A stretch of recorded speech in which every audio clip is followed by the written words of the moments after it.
Buenas tardes. En la tarde de hoy, o el día de hoy, hemos tenido una ronda de conversaciones migratorias con el gobierno de los Estados Unidos.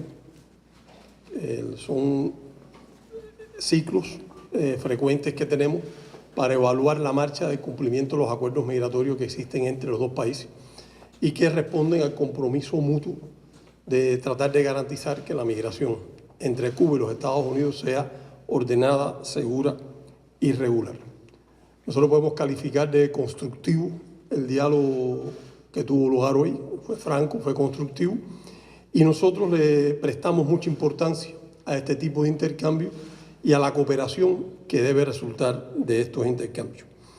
En el diálogo, Cuba reiteró la disposición a cumplir con los compromisos que ha asumido y, por supuesto, reclama de parte de Estados Unidos un compromiso similar en el cumplimiento de los acuerdos. Estos son acuerdos integrales que se cumplen sobre la base de la reciprocidad y, por tanto, nosotros en materia migratoria actuaremos en reciprocidad y consecuente con la manera en que la parte estadounidense cumpla con los compromisos que ha asumido. El tema migratorio, como hemos expresado nosotros muchas veces y dijimos hoy, tiene una contradicción fundamental con los acuerdos que firmamos. Existe en Estados Unidos una cifra importante de cubanos y de cubanos que marchan a Estados Unidos movidos por dos causas fundamentales. Una es el trato privilegiado que siempre le ha otorgado Estados Unidos a cualquier cubano que pretende entrar a Estados Unidos por cualquier vía, sea regular o sea irregular. Eso es lo que se llama un factor de atracción. Y existe también lo que se llama un factor de empuje, que es una política de bloqueo económico dirigida a deprimir los niveles de vida del cubano que vive en Cuba y que es un factor que empuja al ciudadano a emigrar a los Estados Unidos.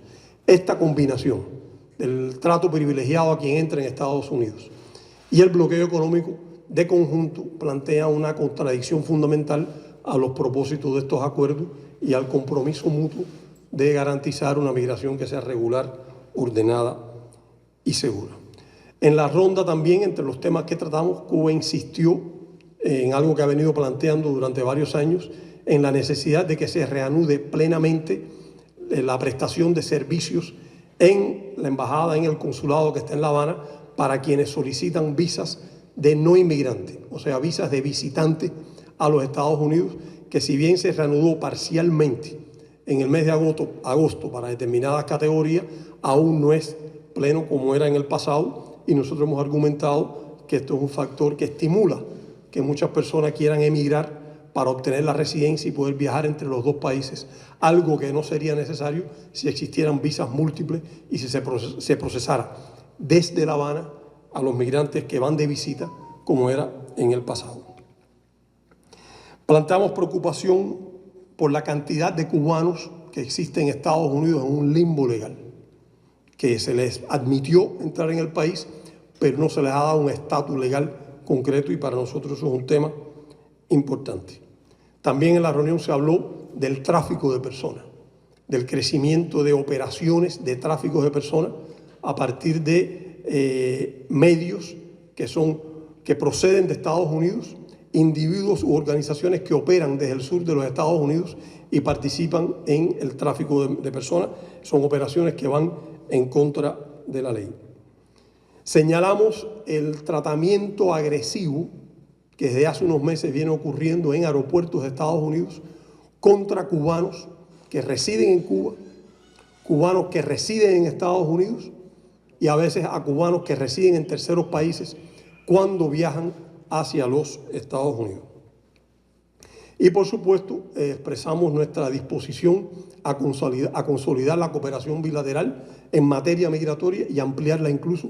Pensamos que entre dos países como Cuba y los Estados Unidos, con una cercanía geográfica y con un flujo considerable de viajeros entre los dos países, más una presencia amplia de cubanos en ese país, es importante que exista cooperación en materia migratoria entre los dos gobiernos. Este es en esencia lo que ocurrió en el día de hoy. Si tienen alguna pregunta, con gusto la respondo.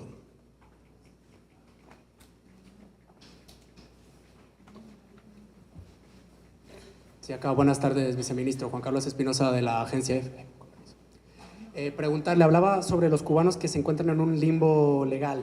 Es bien sabido que la próxima administración ha hablado muy públicamente sobre deportaciones masivas. Este tema y la posibilidad de que esas deportaciones masivas incluyan a cubanos que no tienen un estatus legal en Estados Unidos se abordó, y en ese mismo sentido, ¿qué estaría haciendo Cuba para prepararse ante esa posibilidad? Gracias. En el diálogo no se habló de deportaciones masivas, pero nosotros hemos escuchado los planteamientos que algunos políticos en Estados Unidos han hecho sobre el tema. Aquí es importante recordar que existen acuerdos migratorios entre Cuba y los Estados Unidos. Y cualquier tema de esta característica, incluyendo las deportaciones que pueda haber, tienen que hacerse en el marco de lo que establecen los acuerdos. Y en ese contexto no es realista pensar en que vaya a haber deportaciones masivas desde Estados Unidos a Cuba. Pero tan importante como esto es el hecho de que los planteamientos que se han hecho parecen bastante drásticos y yo diría que bastante injustos. Pretender deportar a Cuba a decenas de miles o a cientos de miles de cubanos, que son las cifras que a veces se manejan, sería desarraigar a personas que han hecho ya su vida en Estados Unidos, trabajan ahí, muchos tienen familias ahí, y de pronto moverlos de Estados Unidos. Cuando se sabe que muchas de estas personas, o la mayoría de ellos, han emigrado de Estados Unidos por las razones que yo apuntaba con antelación. O sea, ha habido históricamente y durante décadas una política ostensible del gobierno de los Estados Unidos de privilegiar al migrante cubano, con independencia de la vía por la que llegue a Estados Unidos. Y además se sabe que hay una política oficial del gobierno de Estados Unidos, también ostensible, concebida para deprimir el nivel de vida de los cubanos que están aquí en el país. Por tanto, no se puede culpar a estas personas de un fenómeno que existe ahora, de una gran presencia en los Estados Unidos. Sería injusto con ellos y reitero, no es realista pensar que vaya a ocurrir una deportación masiva hacia nuestro país. ¿Alguna otra pregunta?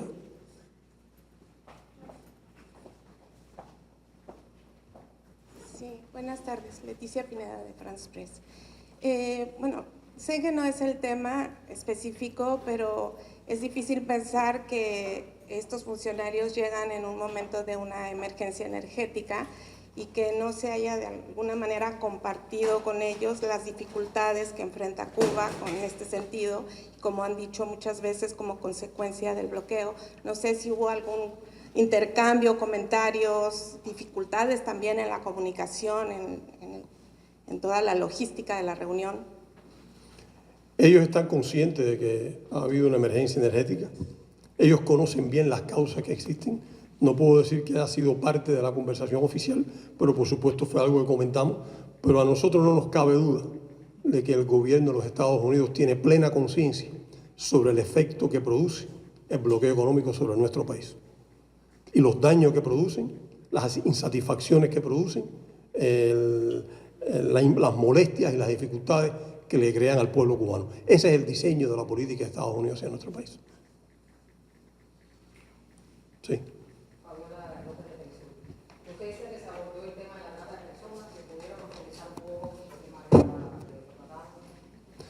Se trató el tema de la trata de personas en el sentido, y debo aclarar esto, del tráfico que se produce entre los dos países por operaciones de tráfico de personas que existe desde Florida hacia Cuba.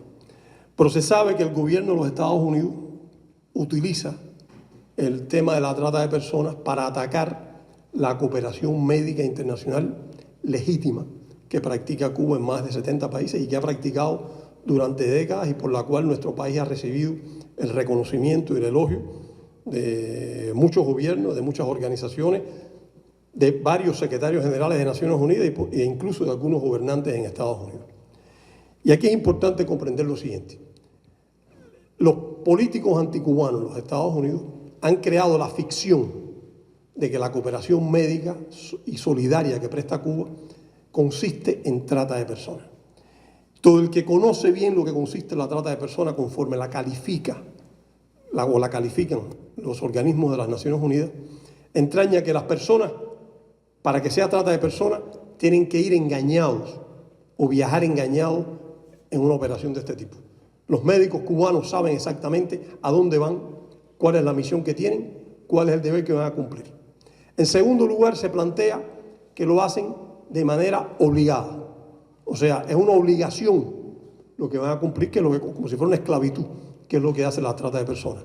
Todo médico cubano, todo colaborador cubano que va a otro país, sucede mayormente en países del llamado tercer mundo o países en desarrollo, lo hace voluntariamente. Y una tercera característica es que lo hacen sin pago o se les restringe el pago. Se sabe bien que los profesionales de la salud cubanos, los médicos cubanos, como todos los profesionales y todos los colaboradores cubanos, cuando cumplen misión, reciben en su totalidad el salario que perciben en Cuba. O sea, en el tiempo, el periodo que están cumpliendo misión, reciben su salario en Cuba. Además de eso, se les paga un estipendio en el país donde están, que es normalmente, o podría decir casi absolutamente siempre, por encima de los ingresos que normalmente reciben Cuba y por encima de lo que sus colegas en Cuba están recibiendo. Así que es una falsedad absoluta decir que son personas a los que se les priva de ingresos. Estas son las falsedades que utiliza el gobierno de Estados Unidos para denigrar una cooperación que, insisto, ha sido elogiada, es totalmente legítima, está totalmente en consonancia con los conceptos de Naciones Unidas sobre lo que es la cooperación sur-sur, que descansa en la complementariedad entre países en desarrollo, en que cada cual aporta lo que tiene, aporta el potencial que tiene. Y se sabe que Cuba tiene un gran potencial en recursos humanos, mientras otros países tienen mayor riqueza financiera, mayor potencial que Cuba. Los ingresos que legítimamente recibe el Estado cubano, además del que reciben los profesionales cubanos, es, en el caso de la cooperación médica, se dedica absolutamente a fortalecer, a financiar, a contribuir y construir el sistema de salud pública de nuestro país. Es un destino absolutamente legítimo y debería celebrarse en vez de estarse criticando como pretenden hacer algunos políticos anticubanos. Admito una pregunta más si la hay. Muchas gracias.